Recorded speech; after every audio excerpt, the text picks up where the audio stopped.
The earth has experienced many civilizations. Each one went through formation, residing, declining, and ending. The fundamental reason for the corruption of these civilizations is the greed, hatred, and ignorance of human beings.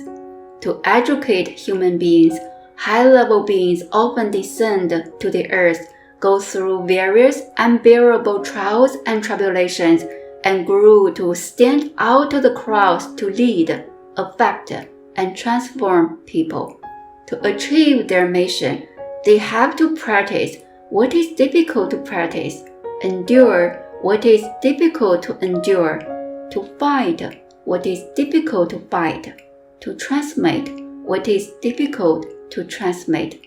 They have to get rid of many humans' bad habits and desires, purify their mind, to reach the oneness with their higher self so that they can fulfill their missions. Buddha is one of them who perfectly propagated the truth of the universe, the Dharma, and successfully helped generations of people liberated from the suffering sea. During the time when the Buddha lived in the world, there were 4 distinctly different castes in Indian society. The top tier was Brahman, composed mainly of the priests of the ancient Indian religion. Through textbooks, rituals, and ceremonies, they legitimized their authority, which all other 3 castes had to accept and revere. The second caste is the Kshatriya caste, which the Buddha belonged to. This caste included the nobles and rulers. Basically, they divided the land and wealth of the country amongst themselves. The third caste was Vishya caste, which were comparable to the farmers and traders. They were oppressed by the top 2 castes and not allowed to have education. The bottom caste was Sudra caste, which were slave-like laborers.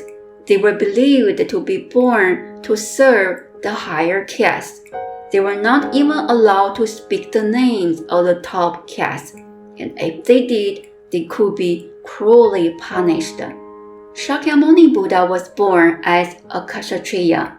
Unlike the people of his caste, he did not rule over or oppress the underclass people. Instead, he silently battled the tradition with his strong action.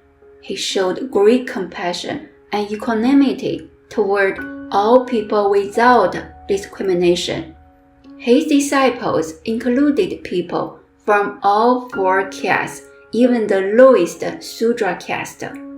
Upali was a barber from the Sudra caste who became one of the Buddha's 10 great disciples and was foremost in upholding precepts. Lady Matanga was also a Sudra who was joined to the Buddha by the Buddha's disciple Ananda. She achieved arhatship even before Ananda did. To solidify their power, the Brahmins were brutal and deceitful. For their own power, high position, and benefits, the ministers excluded each other, while what the Buddha did was the opposite. He, leading his disciples, renounced worldly pleasure. They explored the truth of the universe, the road to liberation. They expounded the 4 noble truths, the Eightfold Path, and the 12-linked dependent origination. Their teachings not only transformed the Indian society of that time, but also thousands of years into the future. Just like what the Buddha said on the day of his enlightenment, all sentient beings have the Tathagata's wisdom and virtue, but they fail to realize it because they cling to deluded thoughts and attachments.